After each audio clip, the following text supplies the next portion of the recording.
bukan kes Ish. semuanya adalah milik bersama. Okey. Dan tapi kalau itu tadi, harta saya punya, duit awak saya punya juga.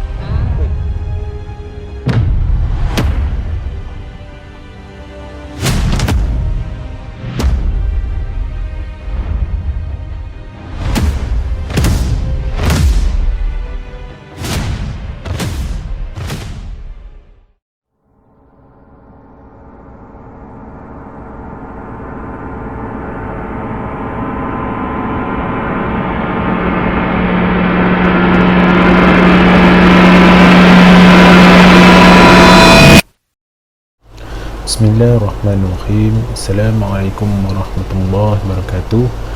InsyaAllah pada kali ini saya dan rakan-rakan akan membincangkan satu isu di mana isu ini sedang hangat diperkatakan pada zaman kini dan ramai yang tidak tahu tentang isu ini sangat penting dalam setiap perkahwinan. Dalam fiqh munakahat, isu ini merupakan isu yang penting supaya semua pasangan dapat segala input dan ilmu di dalam isu yang akan kami utarakan ini. Dan saya Fakaruddin bin Abdul Manap serta ahli rakan saya iaitu Muhammad Razin dan Muhammad Syahir akan mengupas dengan lebih lanjut mengenai isu ini. Isu yang akan kami bangkitkan adalah hak suami isteri dalam harta sepencarian. Islam mengiktiraf pemilikan harta tanpa mengira bangsa, keturunan dan sebagainya. Ia juga seiring dengan usaha yang dilakukan oleh seseorang dalam memiliki harta tersebut dengan syarat bahawa sumber yang dilalui perlulah bertepatan dengan landasan syariat Islam. Pemilikan harta dalam Islam yang tidak kira bangsa, umur, keturunan dan sebagainya memperlihatkan akan keindahan Islam dan juga memperlihatkan bahawa semua orang memiliki hak untuk memiliki harta yang mereka impikan. Okey, dalam harta sepencarian di tanah Melayu, di Nusantara Melayu telah lama diamalkan, bahkan ia menjadi adat dalam masyarakat ini. Bahkan Sabah dan Sarawak juga sudah lama diamalkan. Kemudian isu-isu yang akan kami bangkitkan di sini, dan saya dan ahli kumpulan saya akan membangkitkan isu-isu dalam harta sepencarian, hak-hak suami isteri dalam harta sepencarian, dan kupasan-kupasan lebih lanjut mengenai isu ini akan kami terangkan kemudian, insyaAllah. Okey, kita pergi pada konsep harta sepencarian ini. Harta sepencarian adalah harta yang diperolehi semasa perkahwinan seorang suami dengan isterinya hasil dari sumber atau dari usaha mereka bersama. Definisi yang diberikan adalah merangkumi apa-apa harta yang diperolehi semasa perkahwinan jika harta itu diperolehi secara usaha bersama ataupun daripada sumber-sumber bersama. Okey, ini juga termasuk jika sumbangan yang diberikan itu adalah untuk memperkembangkan harta sepencarian itu. Okey, umumnya kita mengetahui bahawa harta sepencarian ini boleh ditakrifkan sebagai sebarang harta alih ataupun harta tidak alih yang diperolehi setiap pasangan suami isteri secara langsung dalam atau tidak langsung dalam suatu perkahwinan yang sah.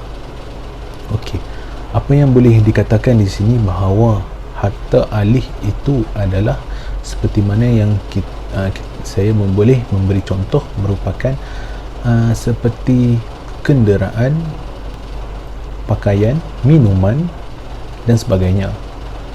Dari sudut harta tidak alih ini, harta yang kekal seperti tanah, rumah dan sebagainya. Hampir seluruh negeri di Malaysia memperuntukkan tentang harta sepencarian ini di dalam enakmen undang-undang keluarga Islam masing-masing. Okey, di dalam Seksyen 2/1 Akta Undang-Undang Persekutuan Islam Wilayah Persekutuan 1984 memperuntukkan bahawa harta sepencarian itu adalah harta yang diperolehi hasil dari usaha bersama semasa perkahwinan dan bersesuaian dengan syarat-syarat yang ditentukan di bawah hukum syarak kebanyakan enakmen negeri-negeri, khususnya enakmen Undang-Undang Keluarga Islam. Undang-Undang Negeri Keluarga Islam juga telah memperuntukkan tafsiran yang hampir sama dalam Undang-Undang Keluarga Islam masing-masing yang secara langsungnya telah menunjukkan bahawa pengiktirafan harta sepencarian ini terhadap amalan harta sepencarian di Malaysia. Okay, jadinya tidak ada sebarang keraguan ataupun sebarang perkara yang ganjil mengenai harta sepencarian khususnya di Malaysia itu sendiri, kerana kita sedia maklum ia sudah lama bertapak di Malaysia dan sudah lama diamalkan di Malaysia, termasuk Sabah dan Sarawak itu sendiri, ya. Jadi rakan-rakan saya akan menerangkan dengan lebih lanjut lagi mengenai isu-isu harta sepencarian ini dan penyelesaian terhadap apa yang telah berlaku dan juga perbandingan harta sepencarian dengan harta-harta yang lain. Okey.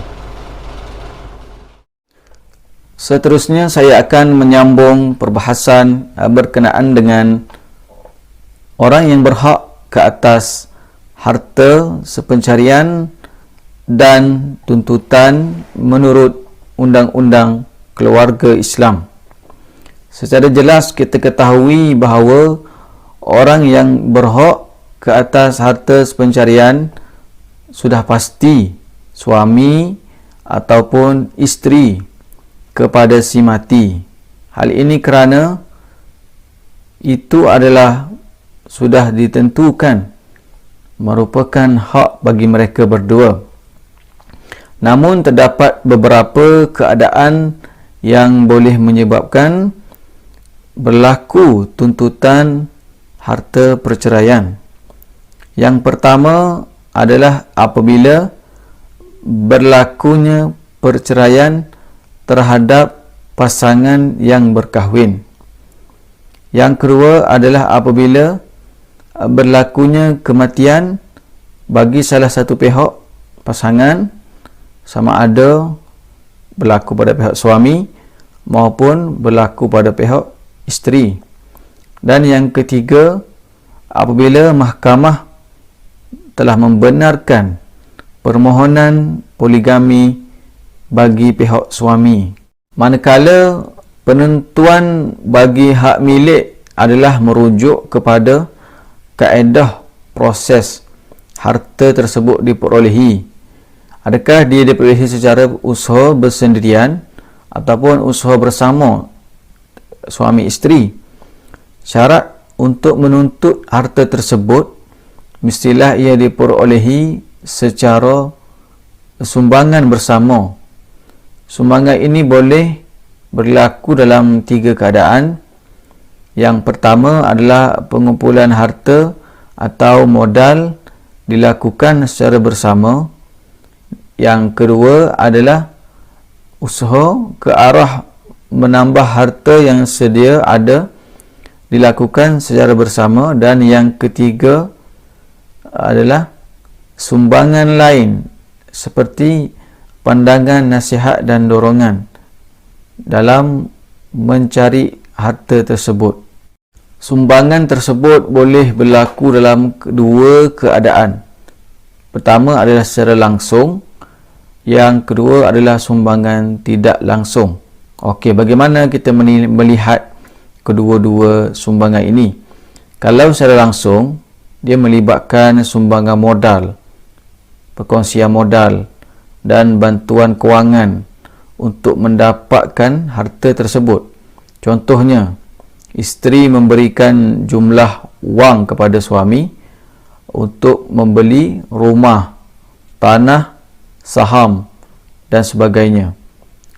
Dan sumbangan ini juga boleh dalam bentuk tenaga, seperti isteri ini turut sama membantu suami dalam mengusahakan tanah ataupun perniagaan suami. Itu merupakan contoh-contoh bagi sumbangan langsung. Manakala sumbangan tidak langsung pula merujuk kepada perbuatan isteri yang tidak bekerja tetapi merupakan isteri yang taat serta menjalankan urusan rumah tangga dengan baik sehingga suaminya dapat menjalankan pekerjaan dengan tenang hingga berjaya.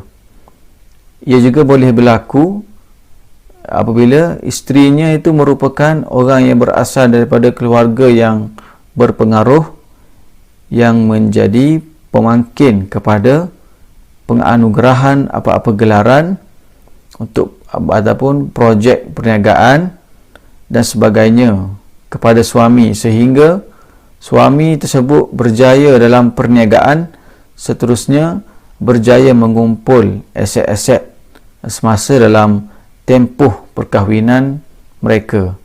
Itu adalah merupakan contoh-contoh yang kita dapat lihat sumbangan langsung ataupun sumbangan tidak langsung seorang isteri kepada suaminya. Seterusnya kita akan melihat tuntutan harta sepencarian dalam Undang-Undang Keluarga Islam. Peruntukan hak harta sepencarian bagi pasangan suami isteri terdapat dalam setiap enactment atau akta Undang-Undang Keluarga Islam di setiap negeri di Malaysia. Dalam enactment Undang-Undang Keluarga Islam Selangor 2003, Seksyen 122, kuasa mahkamah memerintahkan pembahagian harta sepencarian menyatakan secara jelas bahawa mahkamah adalah mempunyai kuasa apabila membenarkan lafaz talak atau apabila membuat suatu perintah perceraian untuk memerintah supaya apa-apa aset yang diperolehi oleh pihak-pihak itu dalam masa perkahwinan dengan usaha bersama mereka dibahagi antara mereka atau supaya mana-mana aset yang diperolehi oleh pihak itu dalam masa perkahwinan dengan usaha bersama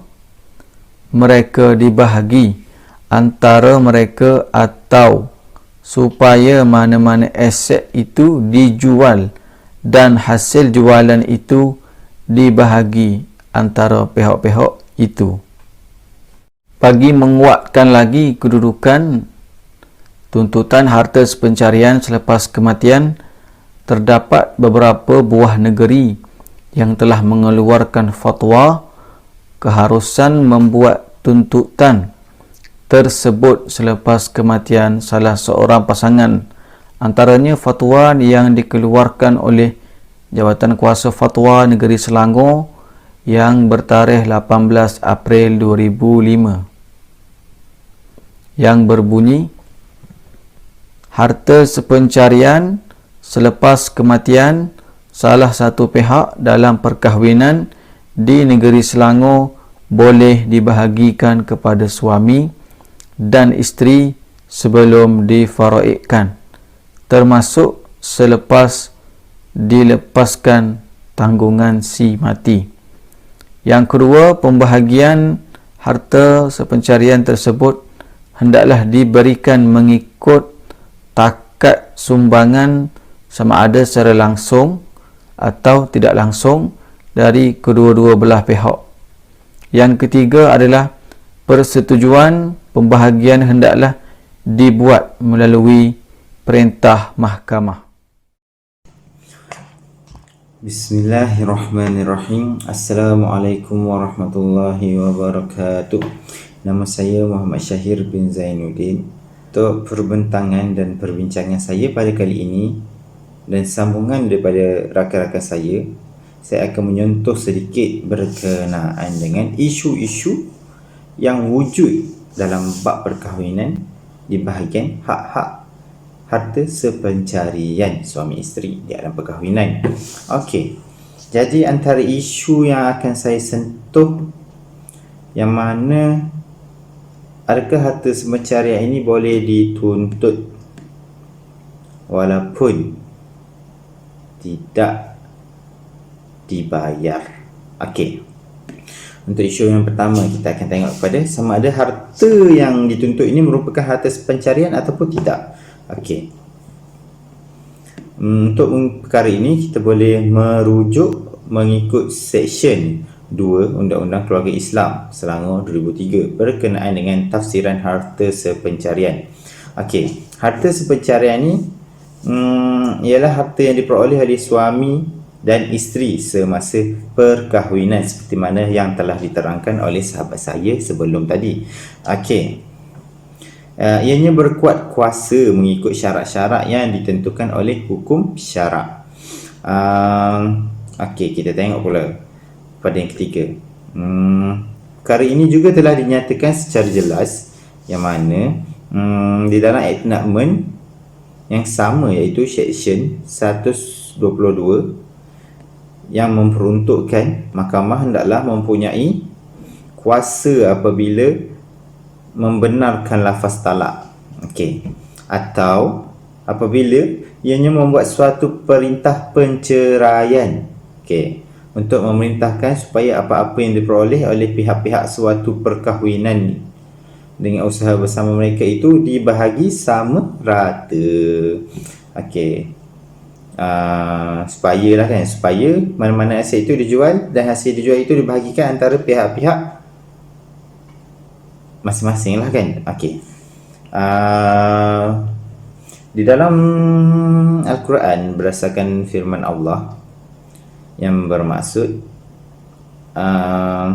dan janganlah kamu iri hati terhadap apa yang telah dikurniakan kepada Allah kepada bahagian kamu lebih banyak daripada sebahagian yang lain, kerana bagi lelaki ada sebahagian yang lain, kerana bagi lelaki ada bahagian dari apa yang diusahakan dan bagi perempuan pula ada bahagian dari apa yang mereka usahakan, dan mohonlah kepada Allah sebahagian daripada kurnianya, sesungguhnya Allah Maha mengetahui segala sesuatu. Okey.